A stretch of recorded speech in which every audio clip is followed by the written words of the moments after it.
Bonjour à tous, bienvenue sur After Fight. J'espère que vous allez bien. On se retrouve pour une nouvelle vidéo, nouveau podcast. Aujourd'hui, je suis avec plusieurs personnes.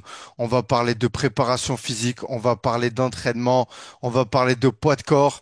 Et pour ce faire, regardez, j'ai invité du beau monde. J'ai Kozak avec moi qui vient régulièrement sur la chaîne. Kozak, comment tu vas? Ça va nickel, ça va nickel. Je suis super heureux, je suis super content d'avoir aussi le second invité avec nous aujourd'hui. Et ouais, et on a Bilal Tank avec nous, connu sur les réseaux.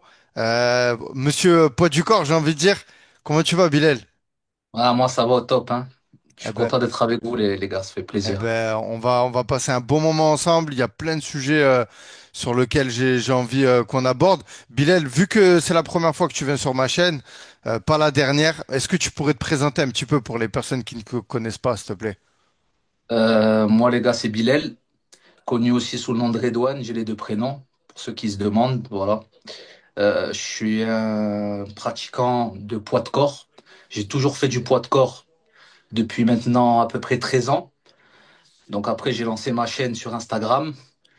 J'ai quelques vidéos sur YouTube également. Et voilà, au fil du temps, je me suis fait connaître un peu sur les réseaux avec le blast de Change ta vie, change ton corps. Ah oui. Et voilà, hein. J'ai rencontré Zakaria à Dubaï aussi, gros préparateur physique. Il m'a appris beaucoup de choses. Et voilà, les gars, on est là aujourd'hui. Eh, Un Bilal, monstre. avant qu'on démarre sur des sujets, le change ta vie, change ton corps, il est parti d'où? Parce que Franchement, il il est est, parti. Excuse-moi, je te coupe. Il est parti tout seul en vrai, hein. En vrai, je sais pas, je me filmais, c'est parti à Dubaï déjà. Je crois que je faisais une vidéo YouTube dans un parc. Je me souviens à l'époque, je faisais des 150 vues peut-être, tu vois, sur YouTube.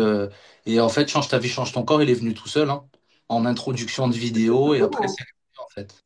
C'est un bête de slogan en vrai, tu vois. Genre, c'est Ah, accrocheur. Les gens, je pense que c'est accrocheur en fait. c'est ouf, hein. c'est C'est ouf, ouais. accrocheur et puis c'est puissant parce que quand tu prends réellement la conscience de cette phrase, bah, ça change ta vie, ton corps peut changer ta vie en fait. C'est Ouais, réel. Et complètement. aujourd'hui, en France, même dans la société, on prend pas assez conscience de ça. Est-ce que tu es d'accord avec moi? Ouais, complètement, complètement, complètement. Parce que le fait de changer de corps, ta vie, forcément, elle va changer. Tu vois? Parce que ça a un impact sur ton physique et ton mental, d'avoir une activité physique régulière. Donc, forcément, ta vie, elle change. Donc, le sport, c'est indispensable, hein, les gars. C'est réel, hein. Kozak, Ouais, est-ce que tu veux te représenter vite fait, rapidement, pour les personnes qui vont arriver sur le podcast, étant donné que il y a peut-être des gens qui suivent Bilal qui te connaîtront pas. Donc, vas-y, hein. Kozak, préparateur physique, travaillé pendant, maintenant c'est ma 10e année dans le haut niveau, entre guillemets, avec les athlètes pro. Je suis aussi grand fan du street workout, sport que Hmm. Bilal pratique. Voilà. Même pour te dire, j'en ai pratiqué longtemps même, à l'époque.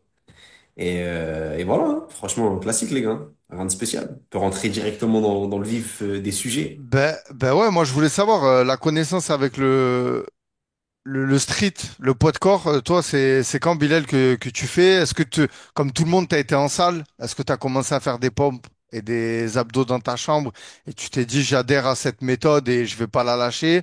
Ou parce qu'aujourd'hui en France, il y a beaucoup de salles à des prix abordables et il y a beaucoup de gens qui vont en salle en fait.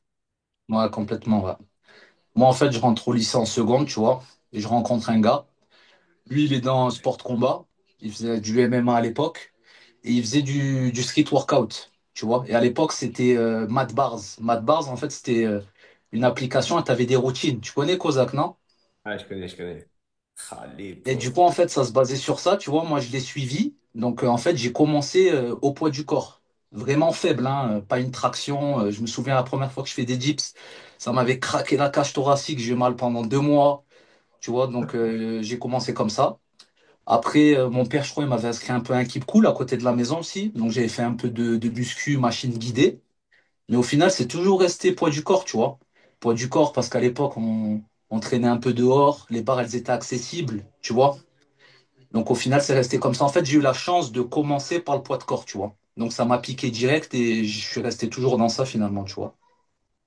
T'as kiffé dès le début, dès le début en fait, t'as Ouais, kiffé. dès le début, j'ai kiffé en fait, tu vois.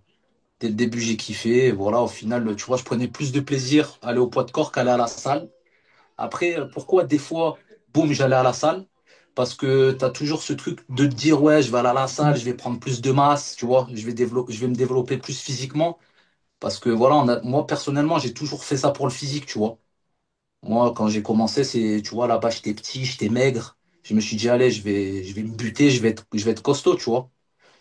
Donc, des fois, on allait un peu à la salle, mais au final, c'était 90% de poids de corps, finalement, tu vois. Et En toi, plus, à Kozak? l'époque, Et toi, le foot, Kozak? il n'y avait pas autant de parcs que. Moi, je me souviens à l'époque, tu n'avais pas autant de parcs que maintenant. C'était pas développé. Non, non, non. En plus, nous, on galérait, hein. Moi, je me souviens, on prenait un tram, on allait jusqu'à l'arrêt Odysseum, ceux qui connaissent à Montpellier. Après, on marchait, on traversait des champs pour aller jusqu'à Gramont. Et à Gramont, il y avait une barre à côté du centre équestre. Et la barre de dips, fallait marcher 300 mètres pour aller au dips. Et en plus, elle Ouais. était écartée, laisse tomber. Il y avait 6 mètres entre les deux barres de dips. Tu t'éclatais les épaules et tout, tu vois. On faisait Non, ça, c'est après, il y avait, tu vois, c'était rudimentaire, il n'y avait pas trop de parcs, c'était pas développé. Mais ouais, aussi le fait de suivre les quinries, aussi, tu vois, les Américains sur YouTube, ça, qui eux, depuis longtemps, ils étaient dans ça. de En ouf. fait, tu vois, quand tu capes le délire et tout, ça te pique, en fait, tu vois. Tu te dis, wow, c'est un truc de ouf. Tu vois, ça te donne des objectifs et tu te rends compte que c'est vraiment le poids de corps, c'est ouf, en fait. Ben là, C'était les. clairement, là, on le voit, hein. On le voit là que ça arrive. J'ai Bah, l'impression, je sais pas, moi, peut-être parce que je m'y intéresse depuis pas longtemps, mais je vois il y a une émergence des personnes qui s'entraînent au poids de corps, tu vois, même toi, Bilal. Est-ce que toi, tu trouves que c'est une mouvance ou en fait, ça a toujours été et juste maintenant, il commence à avoir une expansion de ces types d'entraînement et notamment le street aussi.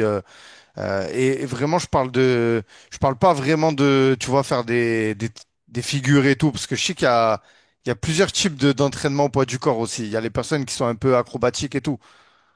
ouais. Ouais, moi, je pense que il y a deux trucs. Il y a une prise de conscience de certaines personnes. En fait, ils sont en train de se rendre compte que le poids de corps, c'est un truc de ouf, tu vois. Comment ça te développe physiquement, comment t'es fonctionnel, tu vois, comparé à la musculation. Et après, on va dire, il y a la mode un peu, tu vois. Il y a beaucoup de gens sur Instagram, ils font du poids de corps. Donc les gens, ils veulent suivre un peu le move. Tu vois ce que je veux dire? C'est un délire, je pense aussi. Tu vois, il y a les deux côtés, je pense.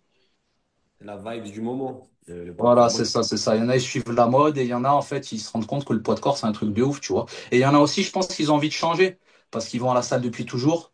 Il n'y a pas beaucoup de gens qui s'entraînent intelligemment à la salle, tu vois, comme je le dis dans mes vidéos. Donc, quelqu'un qui s'entraîne intelligemment à la salle, il va avoir des idées pour varier ses entraînements, jamais faire pareil, tu vois, toujours progresser. Mais les mecs qui vont à la salle, ils font dos, biceps, pec, triceps, jambes mollets depuis 10 ans. Au bout d'un moment, tu vois, ils sont gavés, tu vois. Donc, ils se disent, allez, ben, pourquoi pas tester autre chose et aller dans des parcs et, tu vois, changer d'environnement. Je pense aussi, il y a ça qui joue. Complètement. Ouais. C'est un délire le street, tu vois, parce qu'en général, le street, Ah oui. c'est une ambiance, tu vois, tu t'entraînes en équipe, t'es avec tes gars, c'est en plein Ah, air. grave, c'est vrai. C'est C'est pas du c'est une autre ambiance en fait. C'est un pas, autre ouais, c'est délire. pas la même atmosphère, ouais, complètement, c'est vrai. La mentale, c'est pas la même. Moi, je vois depuis 6 mois, j'ai commencé à m'entraîner au poids du corps. Alors, je vais toujours en salle. Et justement, ce sera une question que je voudrais te poser, Bilal, et même à Ouais. toi, Kozak, hein. Est-ce que, faut dissocier les deux ou les deux sont complémentaires et je vais venir sur une partie du corps pour laquelle je te demande est-ce qu'il faut garder la salle ou pas. Mais je Ouais. vois la mentale quand tu vas t'entraîner, même tout seul, c'est pas la même que quand tu es en salle. Tu vois, qu'il y a du monde, t'es à l'abri. Enfin, tu vois, c'est pas la même énergie. Le mental pour aller t'entraîner dans la forêt, c'est pas le même que quand tu vas dans une salle. Complètement, complètement. Moi, personnellement, pendant une longue période de ma jeunesse, j'étais solitaire, entre guillemets, tu vois. Donc, je fréquentais pas beaucoup de gens. Donc, ça m'allait beaucoup mieux d'aller m'entraîner seul dans un parc que directement, tu vas à la salle, il y a du monde, tu vois. C'est pas du tout la même atmosphère. Donc, en fait, en tant que solitaire, j'étais mieux au parc, tu vois. Donc, peut-être ça a joué sur mes prises de décision entre la salle et le parc. Tu vois ce que je veux dire? Alors qu'il y a des gens, ils ont besoin d'être avec d'autres gens pour s'entraîner. S'il n'y a pas son pote, il va pas y aller. Tu vois? Et son pote, il va où? Il va à la salle, donc il va aussi à la salle. Tu vois? À la salle, en hiver, il fait chaud, c'est plus agréable. En été, il y a la clim. Tu vois ce que je veux dire? Les gens, ils sont dans un mindset, ils aiment bien voir d'autres gens se montrer. Tu vois, donc qui, Et en le fait, le mec qui va sortir de chez lui pour aller au parc en hiver tout seul, c'est vraiment qu'il y va pour s'entraîner, il va pas pour faire le malin, tu vois. Tu vois ce que je veux dire, c'est vrai ou Bien pas? sûr, ouais, clairement, franchement, le clairement. prix de l'hiver, frère, c'est dur. Dur, Mais hein, c'est même, dur. même l'été, là, hein, avec les barres qui sont Non, brûlantes, l'été, déjà, tu es obligé de l'été, c'est dur. t'adapter. L'été, c'est dur, hein. L'été, c'est dur. Et en Les fait, barres, les elles gens, sont brûlantes. malheureusement, ils ont besoin d'autres gens, en fait. Tu vois, ils ont besoin de se montrer aux gens. Donc, au final, voilà. Tu vois, je pense que ça part de là. Et après, pour le choix, comme tu disais, par exemple, entre muscu, poids de corps, etc., moi, j'ai mon avis, mais je pense que le premier à qui il faudrait demander, c'est Kozak, qui est vraiment calé, on va dire, scientifiquement, beaucoup plus que moi, tu vois. C'est un vrai, tu vois, je pense qu'il peut Ouais, bien répondre c'est à quoi cette ton question. regard, toi, Kozak, sur le poids du corps? On va parler pour la masse et après pour la performance de haut niveau. J'imagine que les athlètes qui font des sports de combat, tout ça, est-ce que dans leur planification, tu mettais du poids du corps ou c'est full, faut aller en salle, faut faire du squat, faut soulever de la masse? Je te laisse Alors, répondre. moi, je vais te donner mon point de vue. Déjà, le fait de dire qu'avec avec le poids de corps, tu peux pas, entre guillemets, péter en termes de masse et prendre de la masse, c'est faux. Parce qu'au poids du corps, même si tu atteins ta limite poids de corps, tu peux te lester, tu vois. Tu peux te lester sur des tractions, tu peux te lester sur des muscle-up, tu peux te lester sur des dips, sur des pompes. Donc, à un moment donné, tu pourras toujours jouer sur le facteur de la surcharge progressive. Ça, c'est une certitude. Donc, tu as des mecs, ils ont jamais forcément touché à des barres, ils ont fait que du street, etc. Et ils ont des physiques qui sont monstrueux en termes de masse musculaire parce que les gars, ils ont des méthodologies d'entraînement aussi. C'est pareil. Là, tu reviens sur la méthodologie. Ça veut dire que une personne qui dit je fais du street, qui souhaite évoluer dans le street workout, elle aussi, elle doit avoir son plan d'action, tu vois. Dans le sens où elle doit avoir sa méthode, elle doit avoir sa programmation pour pouvoir évoluer et du coup, passer d'un palier à un palier, à un palier, à un palier, tu vois. Donc, la masse, non. T'as pas besoin d'aller en salle pour faire de la masse. Maintenant, qu'est-ce qui va être le plus simple? On va pas se mentir. La salle, c'est ce qu'il y a de plus simple. Parce que le street workout, ça nécessite une base plus forte, entre guillemets, que la muscu. C'est-à-dire qu'aujourd'hui, une personne qui est totalement débutante, eh ben, elle va plus avoir de facilité à aller en salle de muscu parce qu'elle va être assistée par les machines, etc. Là qu'au poids de corps, non. Poids de corps, il faut qu'entre guillemets, tu valides des exercices de base. Donc, pompe propre, traction propre. Et je peux dire que pour arriver à une traction propre, quand tu sais pas faire de traction, c'est un chemin, tu vois. T'as des étapes en amont. Après, tu peux t'aider avec des élastiques, etc. Mais moi, franchement, mon avis personnel, là, tu m'as posé par exemple la question par rapport aux athlètes. Moi, de toute ma carrière dans la préparation physique de haut niveau, j'ai toujours gardé des exercices au poids de corps. C'est des exercices fonctionnels, mon gars. Demain, tu me demandes de garder un seul exercice. Ah, tout de suite, là, je te dis, je suis préparateur, c'est que tu me dis, garde un seul exercice. T'as le choix en un, t'as tout et t'en prends un. Bah, moi, je te dis traction. Voilà, les gars, écoutez, Classique. écoutez, les scientifiques ont parlé. Classique, traction. Le street workout, à la base des bases, tu regardes, c'est un dérivé de la gymnastique, tu vois. Le gymnaste, faut regarder un peu comment est-ce que les sports tracent et dessinent le corps. Aujourd'hui, un lutteur, tu peux reconnaître que c'est un lutteur. Son, son, son sport dessine son corps. Un nageur, tu vas reconnaître que c'est un nageur. Un gymnaste, ça se reconnaît que c'est un gymnaste. Les gars sont gainés, tracés. Je sais pas si les gens se rendent compte de la force que ça nécessite de faire certaines, entre guillemets, figures de gymnastique ou du coup de street workout. Les gars, va faire un front lever. Si t'as pas une connexion entre le haut de ton corps et le bas de ton corps, tu feras jamais un front lever. Ça veut dire que t'as des mecs qui vont avoir un super haut du corps, un bas du corps super, super fort, mais il n'y a aucune connexion entre le bas et le haut. Le truc, c'est pas connecté, tu vois. Dire qu'au niveau de la hanche, c'est inexistant. Le mec, tu lui dis fais un front lever, il est pas capable, il va te faire un V, tu vois. Et ça montre en fait que il est pas fonctionnel, ce mec. Dans le sens où aujourd'hui, tu as des disciplines. Pareil, moi, si tu me poses la question que tu me demandes en tant que préparateur physique de choisir certaines disciplines, je vais te dire aujourd'hui, moi, chez les jeunes, je te dirais gymnastique, je te dirais natation. C'est des sports, en fait, qui vont te permettre d'avoir certaines formes de corps, qui sont durs, entre guillemets, à apprendre quand tu grandis. Quand tu les fais jeunes, c'est plus facile que quand tu grandis, tu vois. Donc, non, franchement, Street Workout, c'est une base, hein. C'est une base, hein. Toute personne qui fait même de la musculation, entre guillemets, il prend des mouvements du street, que ce soit les tractions, que ce soit les pompes, que ce soit les dips. Aujourd'hui, je pense que tu vois passer plein de vidéos, hein. C'est quoi les top exercices pour les biceps, les top exercices pour les triceps. Enfin, les mecs, ils vont te sortir plein de mascarades, tu vois. Frère, tu veux des triceps, fais des dips. Tu veux des biceps, fais des tractions, supination. Tu vas avoir tes biceps qui vont sortir, ils vont gonfler comme, tu vois. Donc, mais ça nécessite une force de base. Et c'est pour ça que ça nécessite aussi, comme je disais juste en amont, une planification. Voilà. Après, les choses sont complémentaires, tu vois. Je pense qu'après, on pourra discuter des avantages et des inconvénients de chaque point. Mais par exemple, toi, en tant que personne qui fait du street workout, par exemple, Bilal, il peut, entre guillemets, tirer énormément d'avantages aussi de la musculation, que ce soit pour permettre un isolement particulier de certains muscles, pour lui permettre d'être meilleur dans son sport, ou que ce soit aussi pour la prévention de blessures, etc. Tu vois. Mais non, le street, c'est magnifique, c'est magnifique. Moi, j'en ai fait pendant 3 ans. J'étais encore étudiant à la fac. C'était à l'époque où il y avait les concours, la All Bars et tout. C'était un délire. C'était un monde de street à l'époque. Tu vois, ça s'entraînait dur. Les entraînements là dont tu parlais juste avant, ces entraînements, c'est des trucs de monstre. Tu sors, tes mains, elles sont en sang, tu vois. Je dis, mais Ça, c'est loin de faire des choses comme ça. Turtleback, je me souviens. c'est ça. L'entraînement Turtleback. Tu m'avais dit, tu vois, pour dire que déjà à Paris, tu vois, ils étaient déjà connectés sur ce sport, tu vois, plus que dans les autres villes.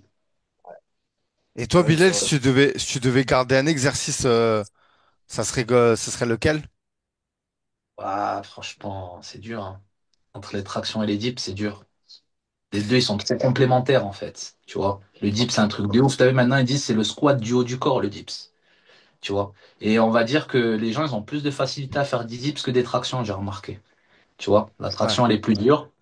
Je sais pas, franchement, je peux pas te dire. Franchement, traction dips, j'arrive pas à me décider. ok, Mais ok. On prend les deux, on prend les deux, on prend les deux. en vrai, je sais pas. Et il y a aussi une mouvance concernant le muscle-up. Ah ouais, Bilal, toi, ouais. je vois passer sur tes vidéos sur Instagram que c'est un exercice que tu maîtrises très très Mhm, bien. Est-ce mhm. que cet exercice, il est uniquement visuel ou il y a quand même un intérêt aussi au niveau de la musculature Non, c'est complet, un muscle up. En fait, ben, ça dépend à quelle étape du muscle up t'es, on va dire. Quand tu es au début du muscle up, tu vois, des fois, je fais des muscle up stricts, propres et tout. Et encore, tu peux faire encore plus strict, hein. Il y a toujours des mecs qui font mieux, hein.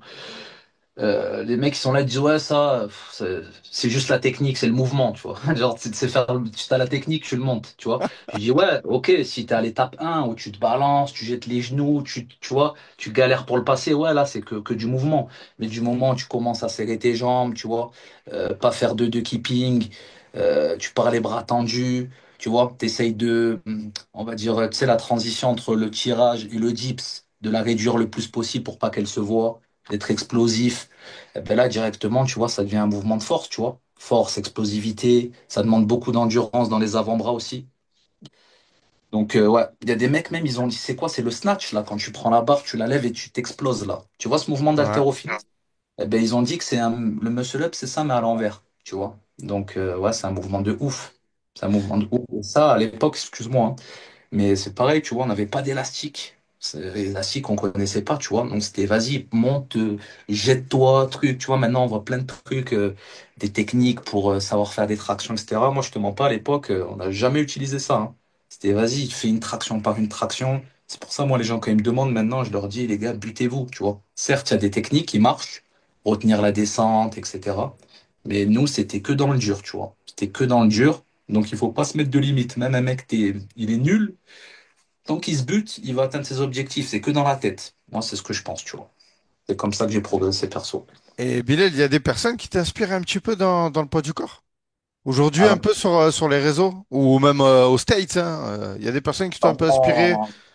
moi, à la base, on va dire aux States, il n'y a pas quelqu'un en particulier qui m'a inspiré, tu vois. C'était plus plein de YouTubers, tu vois, souvent ils s'entraînent ensemble.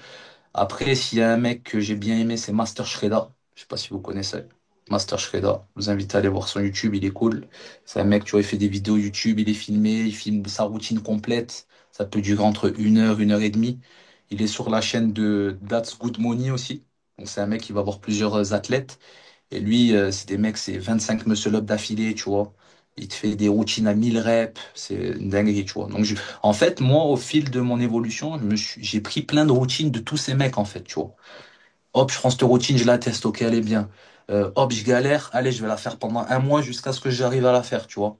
Je galère à la faire, ben, j'adapte mon nombre de répétitions. Il y a des gens, des fois, tu leur mets une routine, le mec, il voit la routine, il dit, ouais, c'est une routine avancée, mais moi, une routine débutant. Je lui dis, ben, tu prends les reps et tu les réduis, tout simplement, tu vois. Toute routine peut être faite.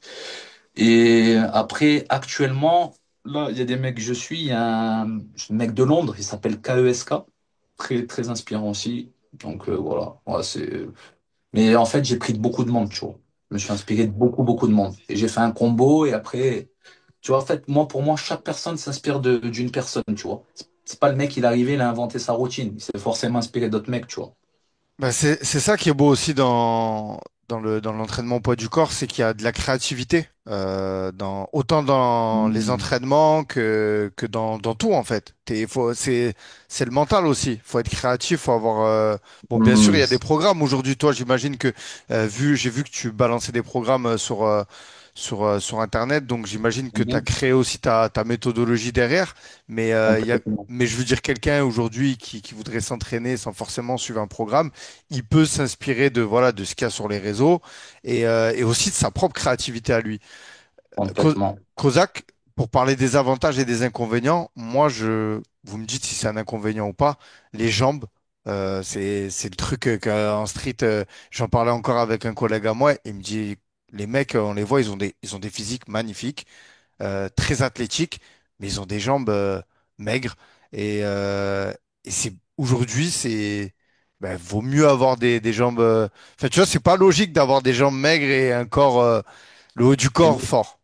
C'est nul. Ouais, c'est même nul. Enfin, vous pensez quoi de ça? Et est-ce que le poids du corps, c'est un peu le point faible de ce type d'entraînement? Et là, c'est bien d'être inscrit en salle pour aller s'entraîner. Question pour moi? Vas-y, Les jambes? Kozak, vas-y. Si t'as d'autres avantages et inconvénients, n'hésite pas à les balancer, hein. Ah, ça clash, les mecs du street, Déjà, man. déjà, pour revenir sur les jambes, c'est pareil. Euh, Est-ce que pour toi, est-ce que pour vous, des jambes fortes, c'est des gros jambonneaux? Ça, c'est une question que je pose. C'est honnête, tu vois. La question que je pose aux gens, c'est est-ce que pour vous, des grosses jambes bien dodues avec des beaux quadriceps bien dessinés comme des bodybuilders, c'est ça avoir des jambes? Attends, et je tire pas sur les mecs du street parce que tu vas à la salle de sport, il y a beaucoup de mecs qui sont costauds du haut et qui ont pas de jambes, hein. Et pourtant, il y a les machines, hein.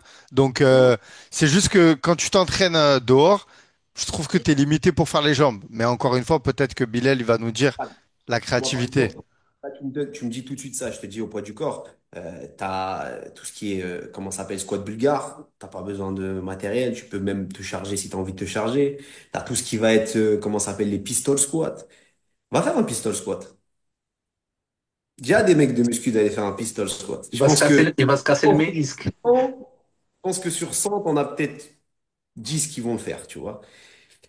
Ça dépend de ce que tu veux, en fait. Ça veut dire que Hmm. si toi, aujourd'hui, tu veux des jambes volumineuses, grosses et tout, c'est sûr, il va falloir que tu ailles en salle de musculation. Maintenant, si toi, ce que tu souhaites, c'est avoir des jambes puissantes, des jambes explosives, tu peux très bien te débrouiller en faisant des exercices au poids du corps en te lestant, en faisant du sprint en côte, en faisant, il y a un panel d'exercices qui est énorme, en faisant de la pliométrie, en faisant des sauts, tout ça. Moi, je vais te donner un exemple tout bête. Là, la saison, nous, elle a commencé. On a récupéré un mec de NBA, Glenn Robinson. Il a joué au Golden State Warriors. Je sais pas si tu vois. Yo, dinguerie. Il a joué avec Kobe Bryant, LeBron James, etc. Là, en ce moment, je fais passer les tests physiques au gars. Le gars, tu vois ses jambes, tu rigoles. Ouais, je sais quoi ça, tu vois. Le mec, il a gagné en 2018 le Content Dunk Slam aux States. Le gars, quand il saute, mon gars, c'est au-dessus du panier. Et en fait, tu vas avoir aussi quelque chose qu'il faut comprendre, parce que certaines personnes, je pense, ils ont aussi du mal à comprendre. Et je pense que c'est juste parce qu'ils savent pas, mais tu as des profils chez les gens. Tu vois, tu as des insertions musculaires qui diffèrent en fonction des personnes, tu vois. Donc, tu as des mecs qui vont avoir des insertions plus courtes, plus longues. Ah, je vais pas rentrer dans le détail. Et puis, tu vas avoir aussi ce qu'on appelle certains profils. Tu vas avoir des profils de gars, ça va être des profils musculaires. Donc, le mec, tu vas arriver, tu vas le voir, tu vas comprendre que lui, sa patate, sa puissance, il le tire purement de ses muscles. Et tu as des profils, ce qu'on appelle des profils tendineux. Je sais pas si tu vois, il y a pas mal sur les réseaux, c'était passé un moment, tu sais, les guerriers Maasai, là, en Afrique noire, les gars, ils sont comme ça, et quand ils sautent, comment ça s'appelle, pieds joints, ils sautent peut-être Ouais, à ouais. 1 mètre 30 au-dessus du sol. Et tu te dis, J'ai ouais, vu, moi. comment c'est possible, tu vois? Ces gars-là, ils ont des profils tendineux. Donc, tu as différents profils, tu as différentes. En fait, il y a plein de choses qui font qu'aujourd'hui, tu peux pas généraliser.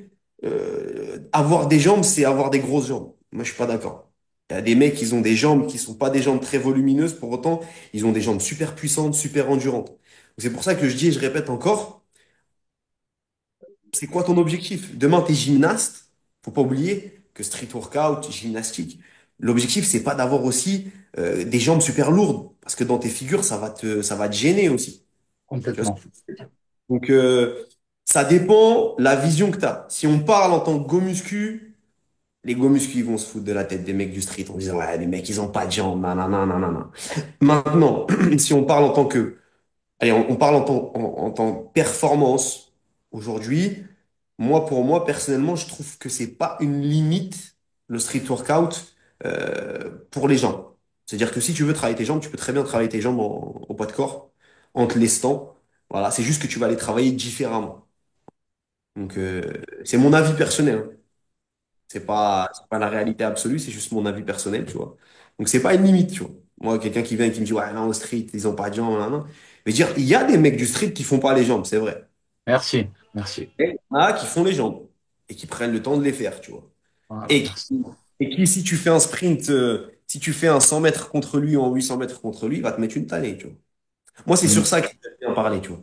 C'est pas quelqu'un qui est très, comment ça s'appelle, je suis pas trop, mon kiff, c'est pas trop le visuel, tu vois. Moi, c'est plus la performance.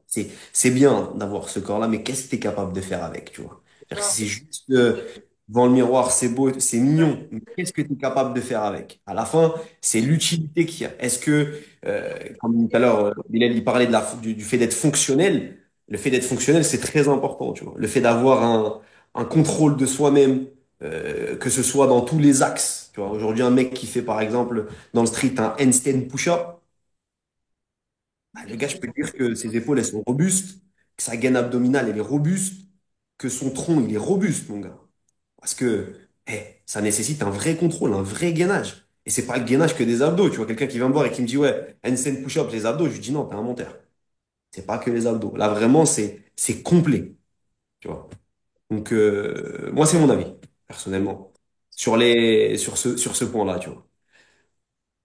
Magnifique. Bilal, est-ce que tu as un Ben, mot à moi, ajouter là-dessus? le premier truc que j'allais dire déjà, ouais, c'est ça. C'est le mec, il a pas de jambes. Même il fait du ski, c'est pour moi, il fait pas les jambes, tu vois. Moi, personnellement, de bas, je t'ai dit, je suis hyper fin. Bon, après, nous, on monte pas nos jambes, tu vois. On a nos raisons personnelles. Chacun ses raisons, tu vois. Et dis-toi, gros, avec tous les trucs que j'ai vus, j'ai vu des mecs des States, ils faisaient des routines jambes, poids du corps de ouf, avec des Mac Tyson squat jump, des burpees high knee jump, des fentes à 90 degrés, tu vois. Ça, plus des escaliers, plus des sprints, plus après tu tournes que en vélo. Je peux te dire que les jambes, gros, elles éclatent en vrai, hein, tu vois. Il n'y a pas d'excuse en vrai, je te dis la vérité. Après, le mec, voilà, il va faire les jambes, il fait 20 squats, 20 fentes, tu vois, 5 tours une fois par semaine, il aura jamais de jambes, tu vois. C'est ce que je pense.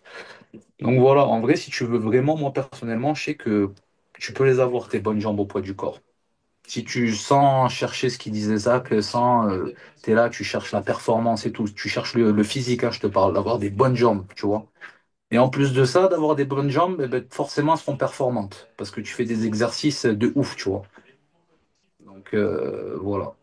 C'est ce que je pense. Après, moi personnellement, je vais un peu à la salle aussi, tu vois, de temps en temps, comme en ce moment, parce que le ressenti, c'est pas le même.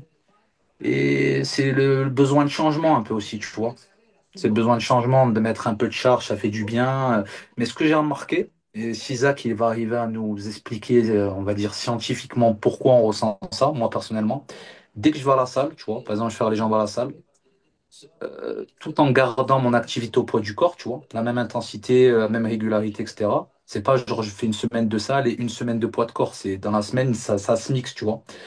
Eh ben, je sens directement que sur le poids de corps, je suis beaucoup moins endurant, beaucoup moins explosif. Directement, tu sais, je baisse un peu, que ça soit sur le haut du corps ou le bas du corps, tu vois. Je le sens vraiment. Donc, je sais pas si c'est une question de tête de récupération aussi, parce que je sais que la muscu, ça tape plus dans le système nerveux, donc peut-être que je suis plus Ah, je vois. fatigué, mais je le sens direct. Tu vois, je vais faire un EMOM, j'enchaîne, je suis beaucoup moins endurant quand je vais à la salle, en même temps. Qu'est-ce que t'en penses, toi, Zach? Ah non, c'est sûr, c'est sûr. Système nerveux directement, comme tu dis. Ça Ouais, il y a ça tamponne. aussi, ouais. Non, Ça en plus. tamponne, hein, ouais. Les gars, je sais pas, je vous invite à suivre Bilal, mais il fait pas, c'est pas des lol, tu vois, ces entraînements. Quand tu vois, Ah, t'es un tu vas bon. pas à la salle faire les legs Ah, extensions et les curls, ah, les gars, vous tu êtes pas vois. entraînés avec Zach. Parce que, ouais, pour petite Euh, anecdote, hein, je sors du sujet. Bon, en tout cas, voilà, les jambes, les gars, ceux qui les taffent pas, qui viennent pas se plaindre qu'ils ont pas de jambes, tu vois. Poids de corps, muscu, ce que tu veux. En vrai, moi, je pense ça, tu vois. Et comme je vois des mecs à la salle, ils tapent des squats à 250 kilos, je trouve, ils ont des vieilles jambes aussi, hein, tu vois. Donc, en vrai, c'est ça, ça dépend ce que tu cherches, c'est tout un truc. ça dépend ce que tu C'est tout. cherches. Mais en vrai, Zach, c'est vrai ou pas? Tu vas, tu fais que du vélo. Tu vas au RPM, là, tu tapes que du vélo tout le temps, t'as des jambes de ouf, en vrai. Non, mais Sans faire de squat, sans faire rien, tu vois. comme ce qu'on disait juste avant et ce qu'on disait dans les précédents podcasts, les gars, je répète et je redis encore, la définition de l'entraînement, c'est je stresse le corps, je récupère, j'ai une réadaptation à un cran supérieur. Donc il y a plein de choses qui marchent. Il y a plein de choses qui marchent. C'est-à-dire Grave. que, et pareil, c'est le chemin que vous voulez prendre, la finalité que vous voulez avoir, tu vois. Mais pour revenir à ce que tu disais, tu vois, par exemple, là où je dirais un des avantages de la salle pour quelqu'un qui fait du street workout, je dirais ça peut être un avantage comment ça s'appelle, de prévention de blessures. Parce il y a des exercices que tu peux faire en salle qui peuvent te permettre, entre guillemets, de, je dirais pas de Renforcer. relâcher un Renforcer. peu la tension, de relâcher un peu la tension, ou en tout cas d'aller taper des zones qui sont un peu compliquées quand même de taper au poids de corps ou avec. Il y a des limites en fait. Là où des fois les machines elles peuvent te faciliter. Tu vois, par exemple, je vais donner un exemple tout bête, hein, mais que ce soit le travail sur les genoux. Il y a des personnes, parce qu'il faut pas se mentir, hein, attention, hein, peu importe le sport, il y a des contraintes qui se font. Donc tu peux commencer à avoir mal aux genoux, tu peux commencer à avoir mal à la hanche, mal aux épaules, tu peux commencer à avoir des tendinites au niveau des coudes, tu vois, golf Complètement. elbow, Complètement. tennis elbow et tout. Et ça, je pense que tu peux utiliser la salle à bon escient. Parce qu'il faut pas oublier quand même que le street, ça reste aussi beaucoup de mouvements répétitifs. Des Mhm. tractions, ces pompes, ces dips, t'en manges tout le temps, tu vois. Donc à un Mhm. moment donné, il faut aussi que tu aies dans ton planning l'idée de te dire, bon, allez, je vais faire un peu de prévention de blessure aussi, ça peut être pas mal.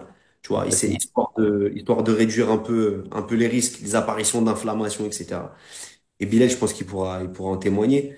C'est des choses, c'est normal, hein. Quand tu fais du street, même quand tu fais de la muscu, à un moment donné, au bout de quelques temps, tu commences à avoir des douleurs, tu commences à avoir des petits pincements et tout. Faut juste être malin et savoir, en fait, utiliser les outils. C'est pour ça que, moi, personnellement, pareil, dans la préparation physique, je suis pas d'une seule école en disant, ouais, moi, c'est que la force athlétique. Non, moi, je prends un peu du street, je prends un peu de la force athlétique, un peu de l'haltéro, un peu de la muscu. En fait, je prends ce qui m'intéresse de chaque endroit, tu vois.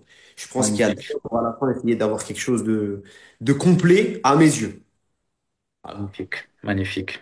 Ouais, tout est complémentaire et à C'est la ça. fin, l'athlète ou la personne qui mixte un peu tout, elle peut arriver à être, comme ils disent aujourd'hui, un athlète un peu hybride, parce que c'est ça le but de tout ça, c'est d'arriver à être performant dans la vie de tous les jours, que ce soit dans son travail, avec les enfants, voilà. Mais par contre, je rejoins ce que tu disais, Bilal, concernant la salle. C'est vrai que des fois, on a l'impression que ça ralentit un petit peu.